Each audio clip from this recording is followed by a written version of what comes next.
welcome. I'm Shivani Singh. Geopolitics, they say, abhors a vacuum. For decades, the Middle East and South Asia were anchored by a single undisputed pole, Washington. But as the American security umbrella becomes more of a suggestion than a guarantee, a new power center is rising. It is being called the Islamic NATO. In September 2025, Pakistan and Saudi Arabia signed a landmark Strategic Mutual Defense Agreement, or the SMDA. Now that bilateral deal is evolving into a trilateral powerhouse as Turkey, NATO's second largest military, moves to join the fold. And this isn't just another talk shop like the OIC. This is a hard power transaction. It brings nuclear warheads, cutting-edge drone fleets, and trillions of petro-dollars to the same table. We explain the what, when, why, and how of this emerging alliance and why it has sent shockwaves from New Delhi to Jerusalem. So what is the alliance? At its core, it's the SMDA. It was signed on September 17, 2025, and it contains a collective security clause that reads very much like NATO's Article 5. Any aggression against either country shall be considered an aggression against both. Now, Turkey's entry transforms this into a three-pronged security architecture. Each member brings a specific superpower to the deal. Pakistan is the sword. It is the only Islamic nation with a nuclear deterrent and a massive combat-hardened standing army. Turkey brings in the tech. Ankara brings the world's most sought-after drone technology, naval shipbuilding expertise, and NATO standard operational experience. Saudi Arabia, that's the vault.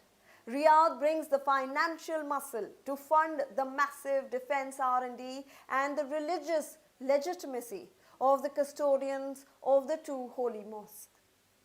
So when did this become an Islamic NATO?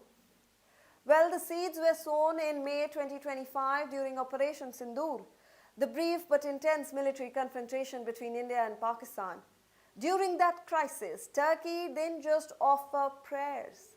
It reportedly supplied Pakistan with over 350 drones, including the Bayraktar TB2, and sent C-130s loaded with military hardware.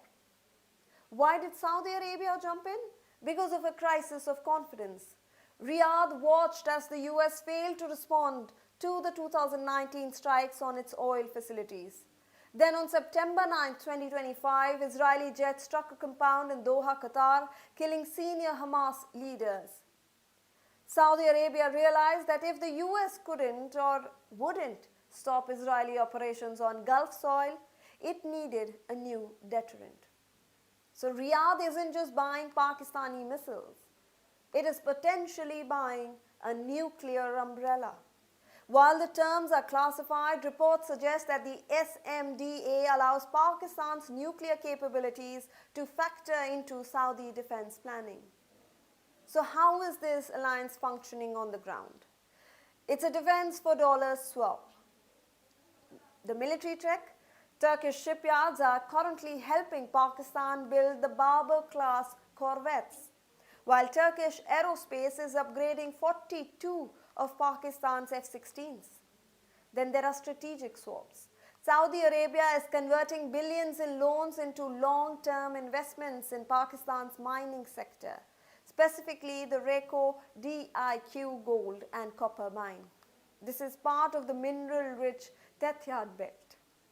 But let's be honest about the silent partner in this room, which is desperation. Pakistan's economy is currently in a state of terminal decay, with a debt to GDP ratio nearly 75% and the inflation that has hollowed out the middle class.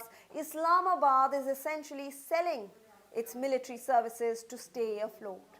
It is a nation that cannot pay its electricity bills but is offering to protect the richest kingdom on earth. For Pakistan, the Islamic NATO isn't just a strategic choice, it's a survival mechanism. It is using its nuclear status as collateral to secure the next Saudi bailout. It's a dangerous game where sovereignty is traded for a financial lifeline. So what does this mean for the world? For India, a Pakistan-Turkey axis is a nightmare scenario. Turkey's support for Pakistan on the Kashmir issue is now backed by a mutual defense pact. For Israel, the prospect of a Saudi-Pakistan nuclear link-up is a red line. This alliance challenges the I2U2 or India-Israel, US-UAE group and the growing Mediterranean partnership between India, Greece and Cyprus. We are seeing a modular NATO emerge which is flexible, issue-based and increasingly dependent and independent of Washington. The Islamic NATO isn't a religious crusade, it is a cold, hard, transactional alliance born out of a world where the old superpowers are retreating. Turkey wants a market for its drone. Saudi Arabia wants a nuclear deterrent and Pakistan wants to keep its lights on. The question is, can three different countries with such different economic realities actually fight as one? Or is this just a paper tiger built on petro-dollars and debt? Thanks for watching. For more such videos, subscribe to the Newsx YouTube channel, hit the bell icon.